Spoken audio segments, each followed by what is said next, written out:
तो भी आप देख रहे थे अखिलेश यादव की प्रेस कॉन्फ्रेंस, हार को स्वीकार करते हुए और ये उम्मीद करते हुए कि जो बीजेपी ने वादे किए हैं वो पहली कैबिनेट बैठक में उसका असर दिखने लगेगा। आपसी परिवार की कलह पर पूछे गए सवाल पर उन्होंने कहा कि एक तरीके से उन्हें नहीं पता कि किसके बारे में उनके चाचा शिवपाल यादव ने वो बयान दिया है। आपको बता दें कि शिवपाल यादव ने आज बयान दिया था कि समाजवादी पार्टी की हार नहीं हुई बल्कि एक शख्स के घमंड की हार हुई है। हमारे साथ कुछ और खास मेहमान जुड़ रहे हैं, उनका मैं परिचय करा दूं और उसके बाद आगे बढ़ेंगे। जयशंकर गुप्ता साहब हैं। जयशंकर साहब स्वागत है आपका। संजय हमारे साथ जुड़ रहे हैं जो कि CSDS से डायरेक्टर हैं। संजय आपका भी स्वागत है। और अमर यूनाम प्रोफेसर हैं इकोनॉमिक्स के मणिपुर यूनिवर्सिटी में, आपका भी स्वागत है।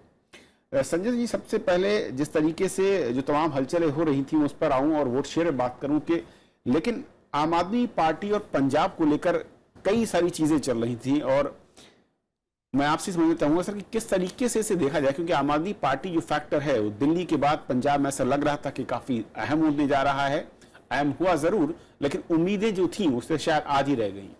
नहीं, देखिए, हम लोगों को जो शुरू से लग रहा था कि एक तो लहर जो थी वो एंटी लहर ज्यादा क्लियर दिख रही थी कि अकाली दल और भाजपा के गठबंधन की जो सरकार चल रही थी उसके खिलाफ तो लहर साफ दिख रही थी।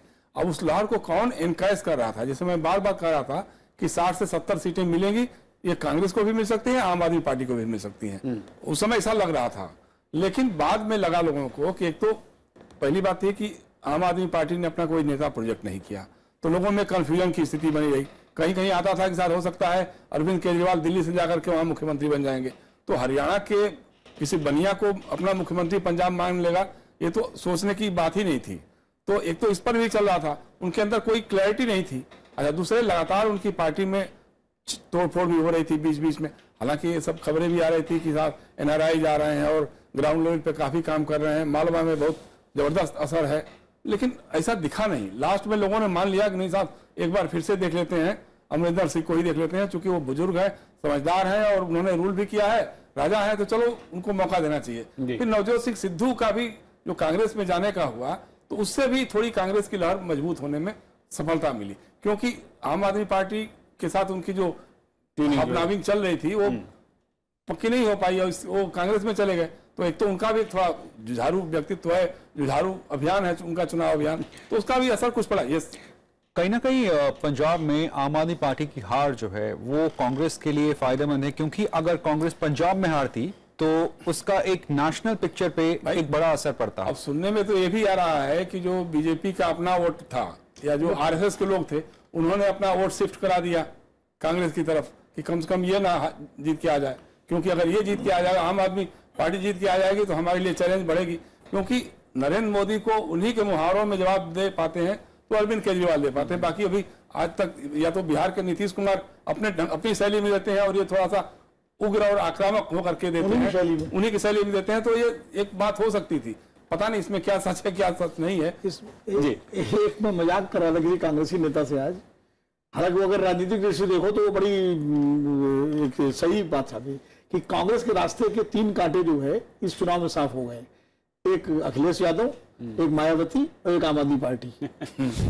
क्योंकि भविष्य में अगर आज अखिलेश यादव चीफ मिनिस्टर बन जाते अलायंस के साथ तो वो बड़े नेता होते राहुल गांधी की तुलना में उत्तर प्रदेश के चीफ मिनिस्टर बनकर। मायावती अगर दल बन जाती तो वो बड़ी नेता होती, दावेदार होती 2019 की। और आम आदमी पार्टी तो हर जगह कांग्रेस को कुतर रही थी। पंजाब में भी कांग्रेस पे खतरा था, गुजरात की तो तैयारी थी, गोवा में भी कांग्रेस पे खतरा था, राजस्थान की भी तैयारी थी। तो उस हिसाब से अगर देखो तो कांग्रेस के लिए जो है ये रास्ता साफ हुआ आप कह रहे हैं। लेकिन कांग्रेस उस हालत में रह जाएगी तब तो ये कांग्रेस 7 सीटें जीतेगी। कांग्रेस को देखना है कि उत्तर प्रदेश में वापस जो है अपने ट्रैक पे आती कि नहीं आती। मैं उत्तर प्रदेश में इस वक्त लखनऊ चलेंगे, यहाँ पर सुनीता आर्यन हमारे साथ हैं, सीनियर रेजिडेंट एडिटर हैं हिंदुस्तान टाइम्स की। सुनीता, स्वागत है आपका।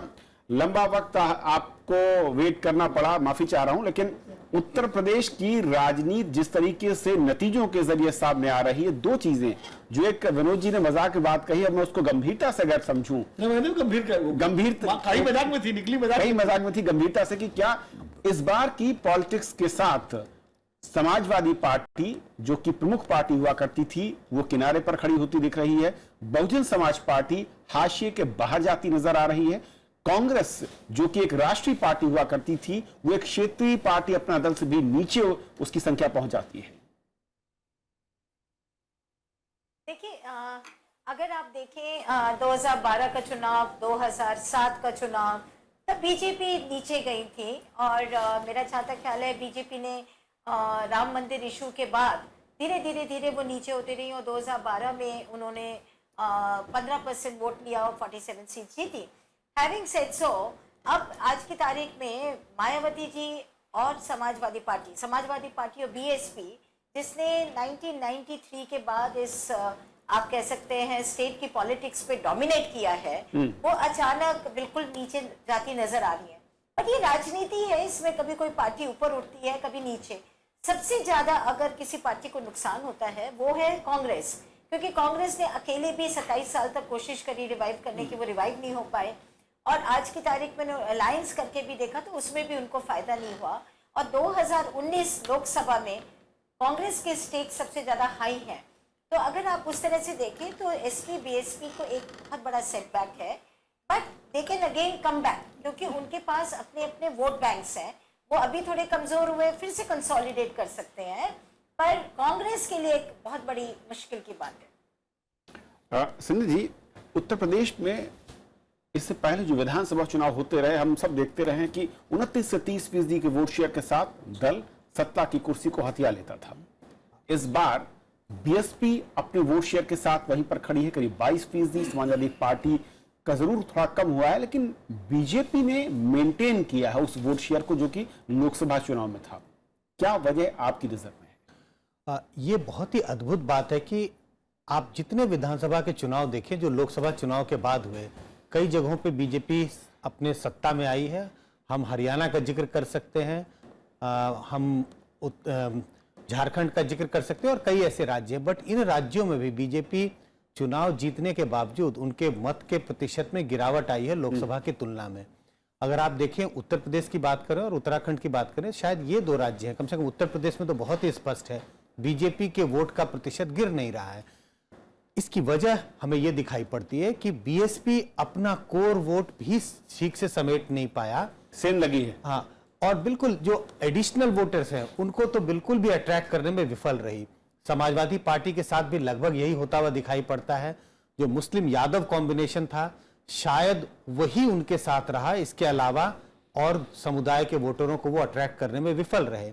बात अगर हम भाजपा की करें, भाजपा का कोर वोटर तो उनके साथ था ही, उन्होंने बड़ी संख्या में मुझे लगता है गैर यादव ओबीसी वोट, गैर जाटव दलित वोट और इसके साथ साथ कुछ अन्य समुदाय के वोटरों को भी अट्रैक्ट किया। और यही वजह है बीजेपी इतनी बड़ी बहुमत लेकर के सबसे आगे और बहुत आगे खड़ी है उत्तर प्रदेश के चुनाव में। Well, joining us from Manipur, we have Professor Amar Yamnam. He's from University of Manipur, Professor of Economics. Thanks for joining us, Mr. Yamnam. While we are tracking results of Manipur, it's a close call between both the Congress and the BJP, and there seems to be a difference of just 3 to 4 seats. Now, what is a likely scenario? Will it be hung house, or will either of the party would be able to cobble up some sort of understanding or alliance, post-poll alliance from independents, and primarily we have Naga People's Front with 4 seats and Naga People's Party with 4 seats.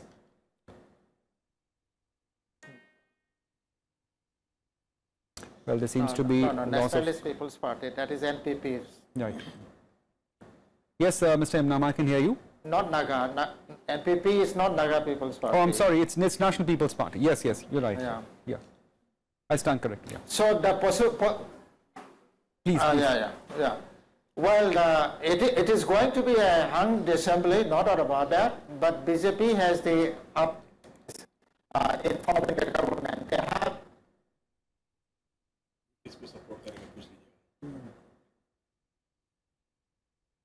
Well, there seems to be some problem from Manipur. We have with us Panchanan Mishra from Lucknow. Panchanan, thanks for joining us. Celebration in Lucknow. Just take us through what the scenes right behind you.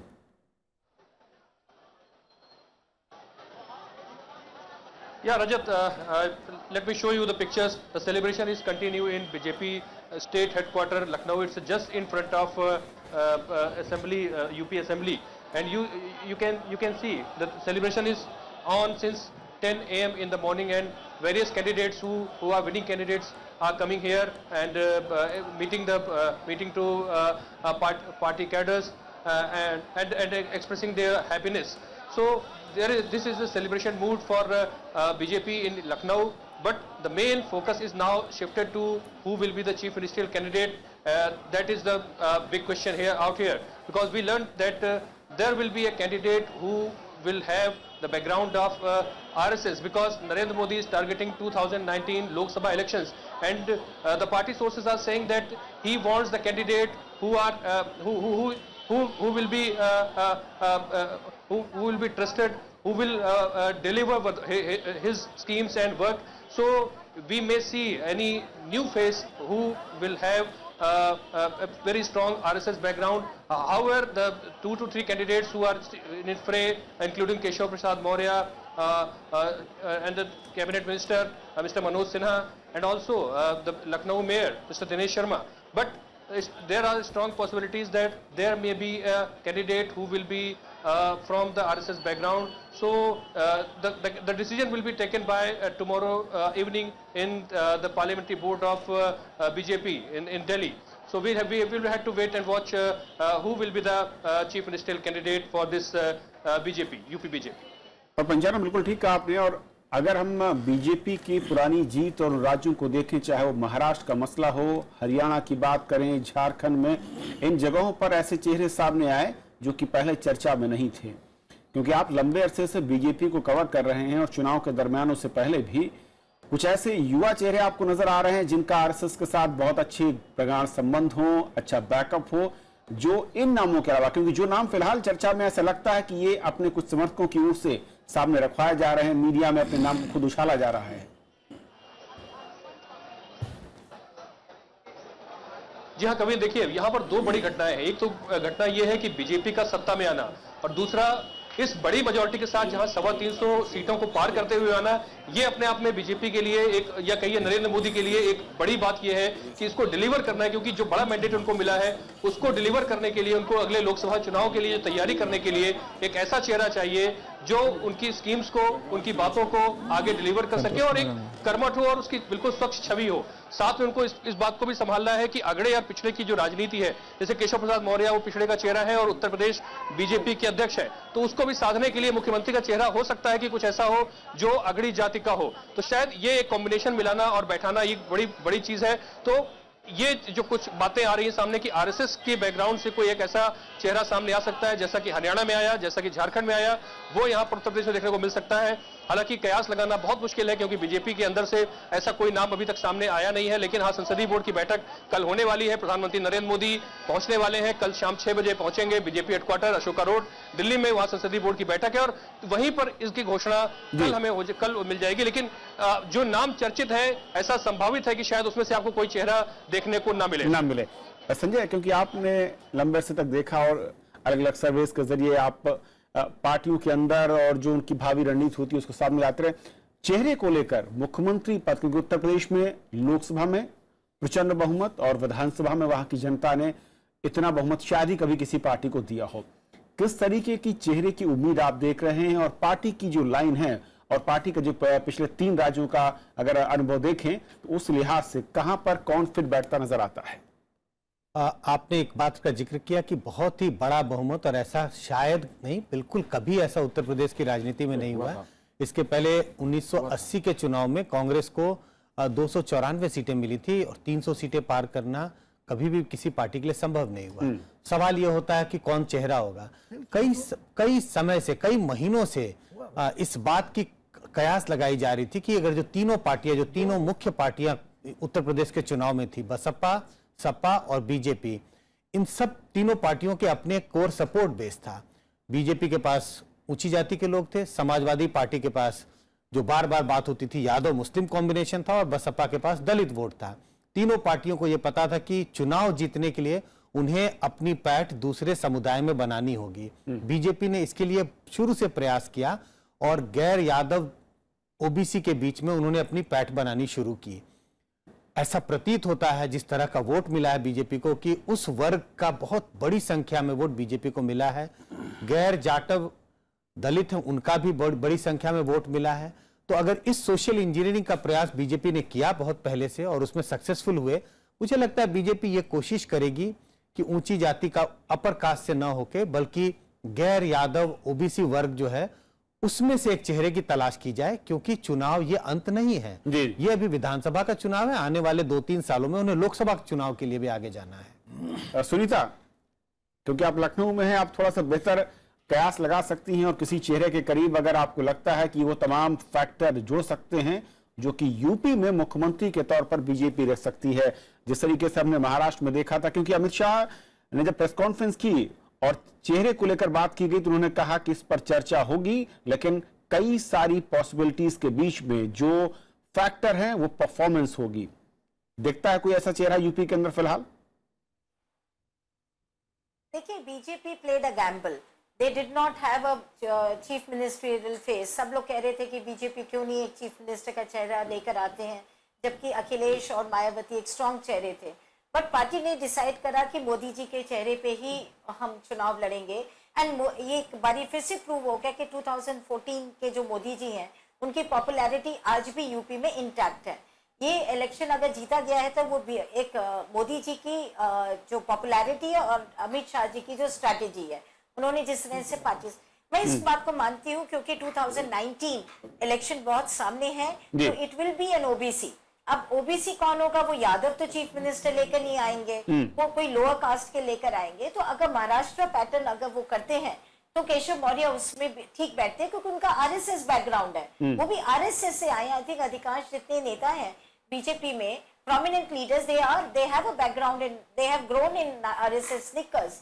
सो मुझे लगता है केशव मौर्य एक young भी है उस तरह से, but it is very difficult to know what exactly Amit Shah and Modi ji is thinking. I think press has tried to find out their strategies, but they keep everything under wraps. तो यहाँ पे बहुत name circulation में है और 10-12 घंटे पहले कोई नाम लेना जो कि ना हो, I think it will be very wrong.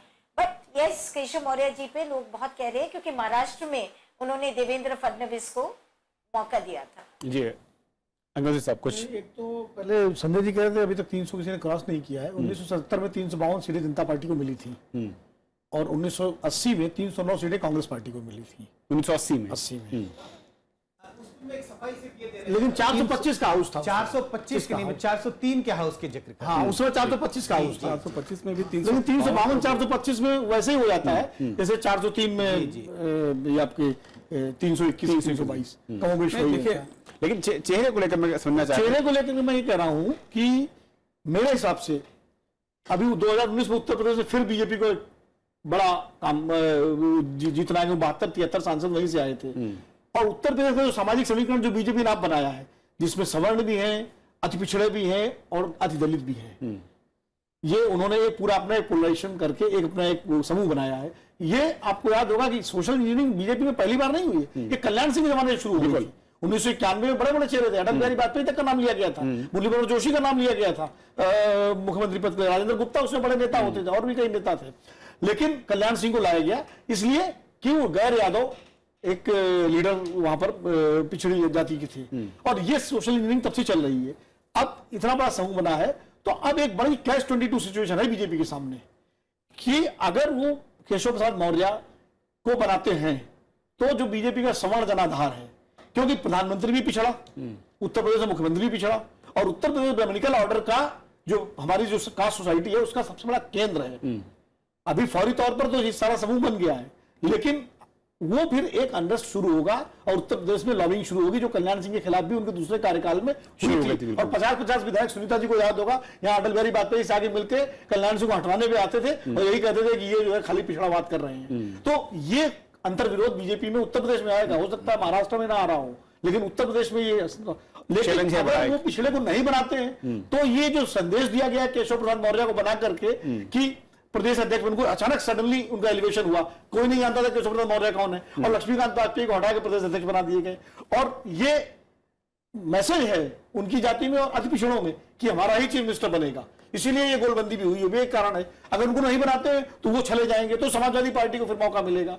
तो ये एक कैच-22 सिचुएशन बीजेपी के सामने है, इसका वो हल कैसे करते हैं ये शंकर जी? नहीं, बिल्कुल मैं विनोद की बात से सहमत हूं और इसको आगे बढ़ाना चाहता हूं कि देखिए एक तो ये बहुत बड़ी बात हुई है, जैसे बिहार से सबक लेना चाहिए। बिहार विधानसभा के जो नतीजे थे उससे बीजेपी ने तो सबक लिया कि अन्य पिछड़ी जातियों को गोलबंद करना होगा, अदर देन जाटव दलितों को गोलबंद करना होगा, उन्होंने तो किया। लेकिन यूपी के जो सोशल जस्टिस वाली ताकतें थी, मायावती हो चाहे मुलायम सिंह हो चाहे उनके पुत्र अखिलेश यादव हो, इनको ये बात समझ में नहीं आई है। उनको लगा कि दलित मुस्लिम और कुछ ब्राह्मण आ जाएंगे, थोड़ा इधर उधर से आ जाएंगे, काम हो जाएगा। इनको लगा कि यादव मुस्लिम हो जाएंगे, कांग्रेस के कारण कुछ ब्राह्मण आ जाएंगे, कुछ अपने कैंडिडेट्स के आ जाएंगे, इससे हमारा काम बन जाएगा। कभी इन्होंने सोचा ही नहीं कि जो सैनी है, बघेल है, धीमान है, राजभर है, कोयरी कुशवाहा है, कुर्मी है, इन सारे लोगों को भी जोड़ने की जरूरत है। देखिए डॉक्टर लोहिया जो सोशल जस्टिस के सबसे बड़े जनक या उसके ये माने जाते हैं, उन्होंने कहा था कि जब ये लागू हो जाएगी सिस्टम तो एक दिन ऐसा आएगा जब इसमें से बड़ी जातियां यादव या कुर्मी इनका वर्चस्व बढ़ेगा तो अन्य जो पिछड़ी जातियां हैं वो असर्टिव होंगी, वो अपना हिस्सेदारी मांगेगी। देखिए मायावती ने इसको हमको किया था जब वो सत्तारूढ़ हुई थी 2007 में, तो सुखदेव राजभर को उन्होंने विधानसभा अध्यक्ष बनाया। लेकिन अभी हाल के दिनों में जैसे राज्यसभा के जितने टिकट थे उन्होंने सारे के सारे टिकट जाटवों को दिए।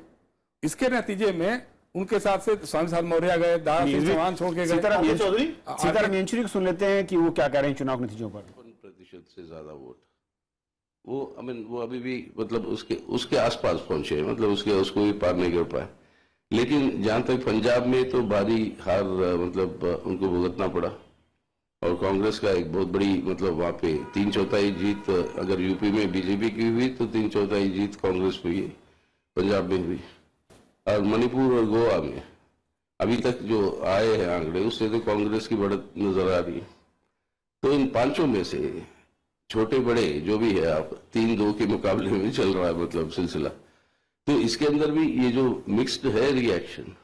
लेकिन उत्तर प्रदेश और उत्तराखंड ये क्योंकि ये दोनों मिलाकर देश के सबसे बड़े प्रांत है, उसका असर तो देश की राजनीति पे पड़ेगा जरूर। और वो उसके अंदर जो बातें हमने कही कि जिसके ऊपर सतर्क रहने की भी जरूरत है कि इस जीत के आधार पर ये जो हिंदुत्व की जो रुझान जो जिस तरीके से अब उभर कर सामने आ रही है, जिसके चलते हुए बहुत सारे खतरे जो देश के सामने और जनता के सामने है, उसको सामना करने के लिए हम सबको तैयार रहने पड़ेगी। मैं एक बात करूं, जब 1970 में जब जनता पार्टी जीत गई उत्तर प्रदेश में 352 सीटें हुई, चौधरी चरण सिंह बहुत बड़े नेता थे, गृह मंत्री थे केंद्र में, तो चौधरी राजेंद्र सिंह जो थे उत्तर प्रदेश के बड़े नेता थे उस वक्त लोकदल की जनता पार्टी के, जैसे कभी जानते होंगे। तो उम्मीद ये थी कि चौधरी चरण सिंह उनको ही बनाएंगे चीफ मिनिस्टर। और छपरौली और मुजफ्फरनगर के जाट नेता आए और कहा भाई चौधरी साहब के पास उनकी पैरवी करनी। तो चौधरी चरण सिंह ने मालूम है क्या कहा था? उन्होंने कहा कि तुम जो है जयपुर से लेकर बड़ौद तक तो हो और तुम जानते हो कि तुमने मुझे नेता बनाया है, हमको उत्तर प्रदेश के पिछड़ों ने उत्तर भारत के पिछड़ों नेता बनाया है, इसलिए उन्होंने किसी जाट को नहीं बनाया। किसको बनाया? रामनरेश यादव को। नहीं, दूसरा ये भी है, ये बड़े नेताओं की जो दृष्टि होती है और ये काम चौधरी चरण सिंह ने किया था। उनके साथ कुर्मी भी थे, उनके साथ गुर्जर भी थे, उनके साथ जाट भी थे, किसान जातियों को जोड़ने का काम जो है चौधरी चरण सिंह ने किया और मुलायम सिंह भी इस काम को करते रहे थे। भाई बिहार में भी आप देखिए तो नीतीश कुमार ने अन्य पिछड़ी जातियों को एडजस्ट किया। इरोम शर्मिला इस वक्त कुछ कह रही हूँ, क्या वोट पाई है वो? Knowing the election result, my mindset is changed from my recent decision. Right now, I want to quit fighting any type of elections. After that, what you are going to go for after this quitting? Yes, I had been fighting for the draconian law to be repealed. I will lobby the whole world to repeal this act for which I had been struggling for 16 years on nasal feeding. So, how do you take the defeat of such the numbers voted you in the very last one? How do you take? If it were done correctly, I would. I might having in a chance of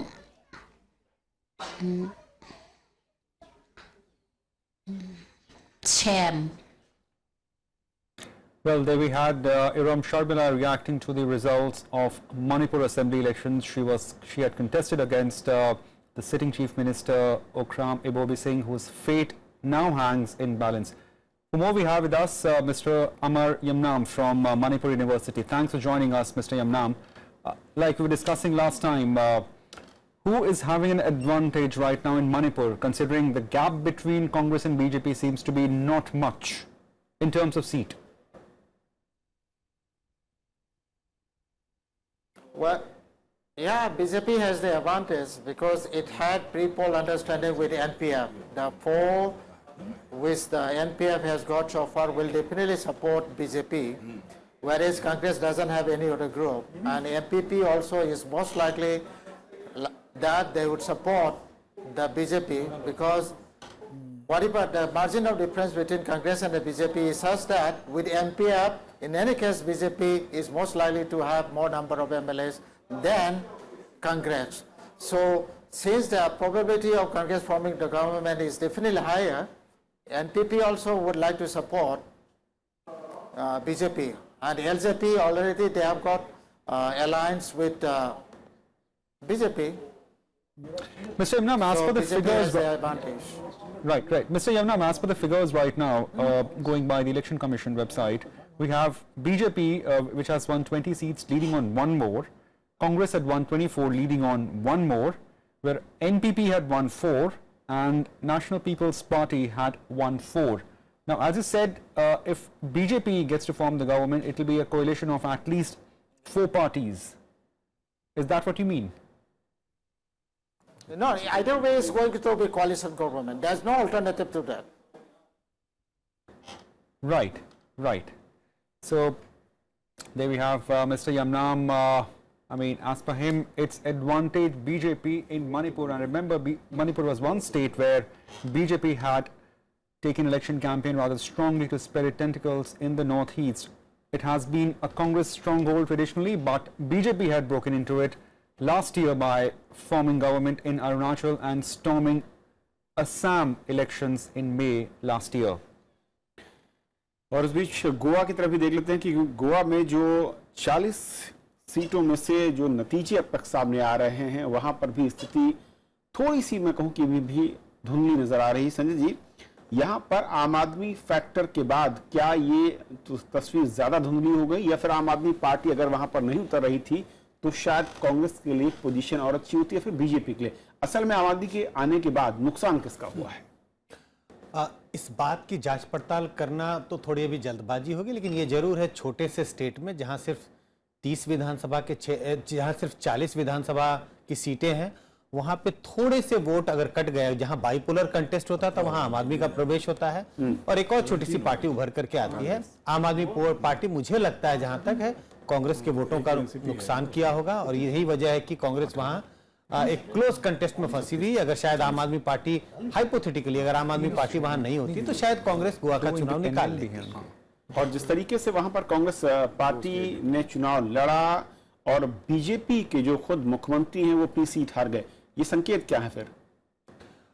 ये संकेत है कि जो उम्मीदवारों पे ज्यादा vote पड़े, पार्टियों पे वोट कम पड़ा, बल्कि मुझे लगता है उम्मीदवार स्पेसिफिक किसी भी छोटे राज्य में जहां विधानसभा के क्षेत्र छोटे होते हैं, कम वोटर होते हैं, ऐसे राज्यों में पार्टी के बजाय कैंडिडेट का प्रभाव ज्यादा होने लगता है और बड़े राज्यों में शायद पार्टी सबसे ज्यादा हावी होती है। छोटे राज्यों के चुनाव में पार्टियां कैंडिडेट इंपॉर्टेंट रोल प्ले करने लगते हैं। क्योंकि यहाँ अगर मैं वोट शेयर देखूं करीब 32.9% बीजेपी को वोट गोवा में जो अब तक दिख रहे हैं और कांग्रेस को 27.9% वोट दिख रहे हैं।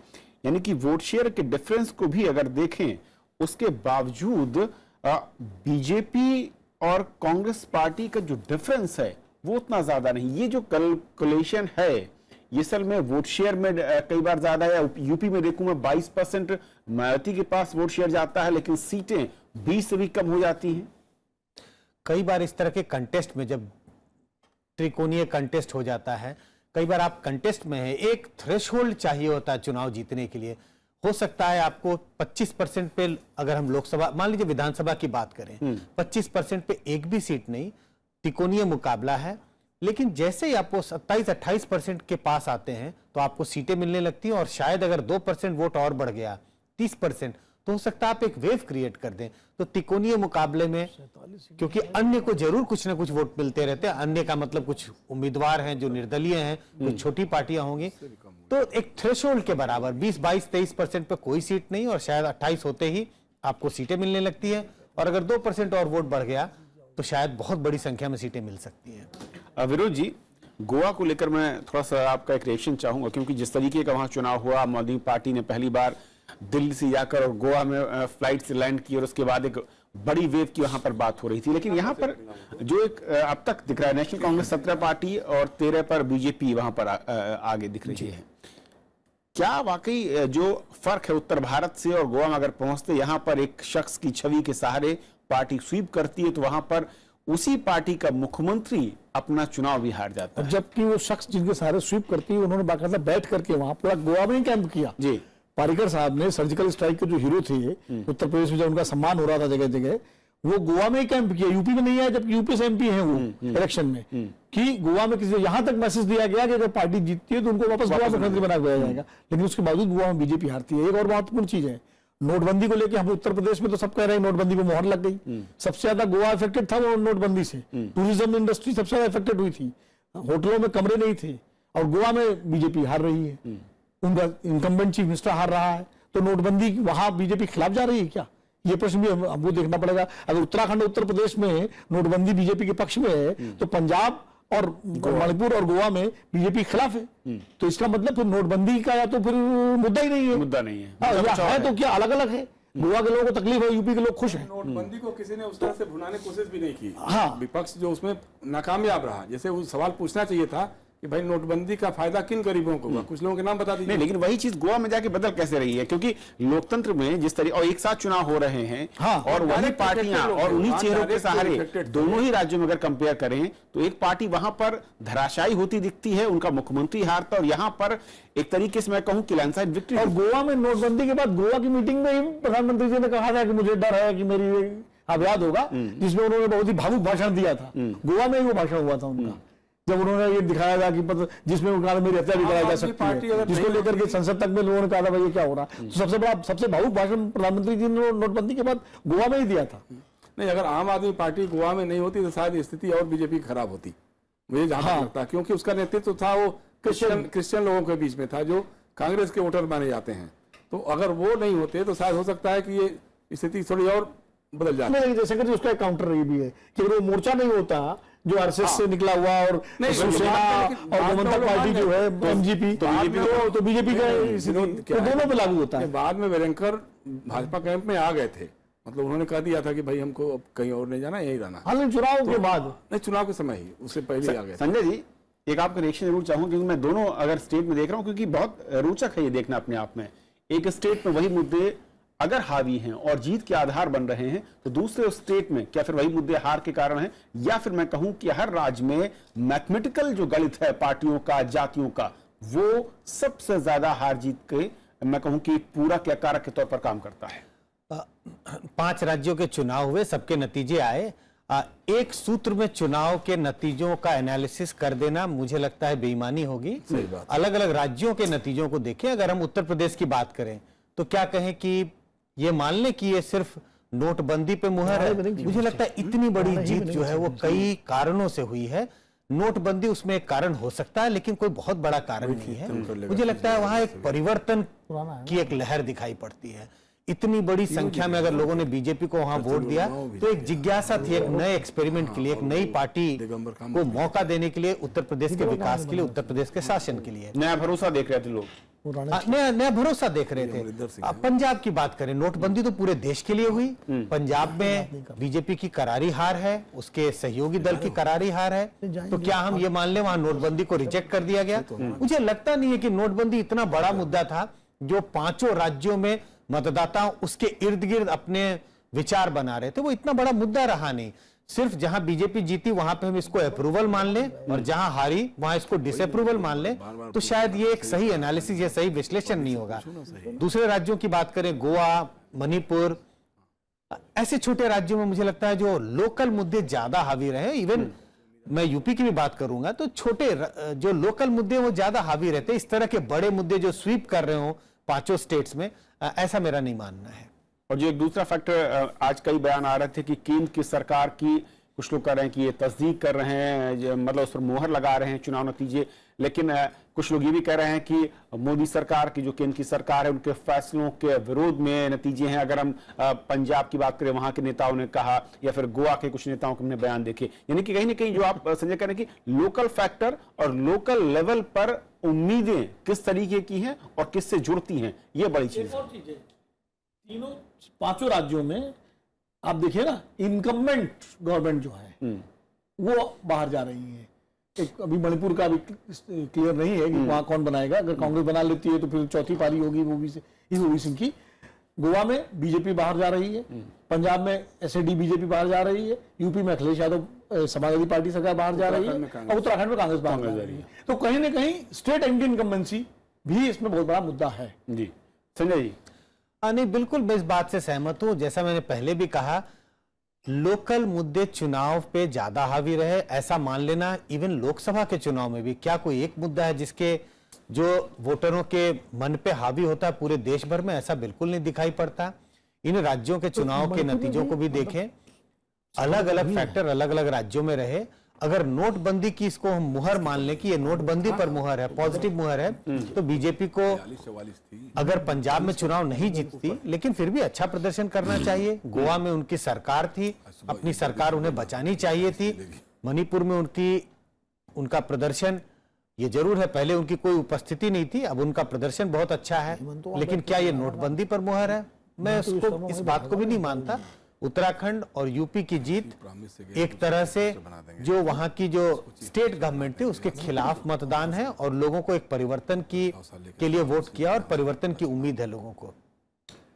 Well, let's also try to read some subtext of this election, which is very important one. That was Aam Aadmi Party. It was read as phenomenon in the exit polls, having an impact in Goa as well as perhaps possibility of forming government in Punjab. Agnihotri ji, आम आदमी party को कहां देखते हैं अब आप, जो अरविंद केजरीवाल के एम्बिशंस थे कि हम एक्सपैंड करेंगे नेशन वाइड, क्या वो अभी कुछ टाइम के लिए कॉमा लग गया है? देखिए, अरविंद केजरीवाल का शुरू से एम्बिशन है नेशन वाइड का, आज का नहीं है। जब वो दिल्ली में पहला चुनाव लड़े थे और 28 सीटें आई थी, उसके बाद तुरंत लोकसभा चुनाव में उन्होंने पूरे देश में उम्मीदवार खड़े कर दिए थे, और उसका फायदा उनको पंजाब में मिला, 4 MP भी जीत के आ गए। खुद जाकर बनारस में लड़े थे वो, लेकिन बाकी जगह बुरी तरह हार हुई, और बनारस में तो खुद भी बहुत बुरी तरह हारे। उसके बाद उन्होंने तय किया कि दिल्ली में जो है कंसंट्रेट करेंगे, और दिल्ली की जनता से उन्होंने वादा भी किया था अपने शपथ ग्रहण समारोह में लाल किले के मैदान में कि हम दिल्ली छोड़ के कहीं नहीं जाएंगे, दिल्ली में ही काम करेंगे, हम 5 साल तक कुछ नहीं करेंगे। उसके बाद फिर उनके जो है राष्ट्रीय उनकी जो महत्वाकांक्षाएं हैं वो बढ़ी, और उन्होंने अपने लोगों को पंजाब में एक्टिव किया, गोवा में एक्टिव किया, गुजरात में एक्टिव किया। पंजाब और गोवा में तो बिल्कुल चुनाव में सीधे कूदे, और एक बड़ा परसेप्शन क्रिएट हो गया, और हम सब इस बात पे मानने लगे कि शायद आम आदमी पार्टी वहां सरकार बना ली। ये स्थिति हो गई थी, और आम आदमी पार्टी के हमारे जो मित्र नेता लोग हैं वो तो 90 सीट से कम पे बात ही नहीं करते थे कि 90 से तो एक भी कम नहीं आएगी विनोद जी। आज सुबह तक भी जो है, कल सुबह तक की भी बात हो रही थी कि 90 सीट जो है आएंगी। तो अभी गोवा में 0 और गोवा में पंजाब 0 में है, 20, पंजाब में 20, तो दिल्ली और पे 20 को इसलिए बहुत है कि एमसीडी में क्या होता है, दिल्ली के एमसीडी में क्या होता है, इस पर मुनसर करेगा कि अब गुजरात में वो क्या कर पाते हैं। क्योंकि पंजाब में अगर वो अच्छी उम्मीद में आ जाते, 30, 35, 40, 45 सीटें जीतते, तो दिल्ली के एमसीडी में उसका बड़ा प्रभाव पड़ता। लेकिन अब दिल्ली का एमसीडी उनके लिए रियल लिटमस टेस्ट होगा कि ये अप्रैल में हो रहा है, तो अगर एमसीडी में अब, और दूसरी बात ये, कांग्रेस को एक बड़ा फायदा ये हुआ है कि देखिए आम आदमी पार्टी किसका नुकसान करती है, जो वोट बैंक है वो ज्यादातर वो कुतरने का काम कांग्रेस का ही करती है, वो चाहे गोवा में हो चाहे पंजाब में हो। लोग कहते हैं पंजाब में अगर आम आदमी पार्टी नहीं होती तो कांग्रेस 90 सीटों पर आज होती, जो 77 सीटों पर है। तो कहीं ना कहीं आम आदमी पार्टी के कमजोर होने का फायदा कांग्रेस को मिलना तय है, और दिल्ली में खास करके एमसीडी के चुनाव इसका टेस्ट होंगे कि उसका कितना फायदा कांग्रेस उठा पाती है। अब यहाँ कांग्रेस एक आत्मविश्वास के साथ एक फोर्स के रूप में लड़ेगी, आम आदमी पार्टी भी रहेगी, सरकार है दिल्ली में उसकी, लेकिन यहाँ के नतीजों से आम आदमी पार्टी का आगे का भविष्य तय राजनीति बहुत यही तय होगा। और इस वक्त वेंकैया नायडू पत्रकारों से बात कर रहे हैं, आइए सुनते हैं। Rejected by the people. That's why BSP is neither in the Lok Sabha nor in the Vidhan Sabha now. And what's your take on the Punjab survey? The Punjab initially, as per the present trends, we could see that there seems to be some anti-incumbency. We were in government for the last 10 years. So people wanted a change and they have voted for Congress, or there is a leader available to them, and then they voted for the Congress party.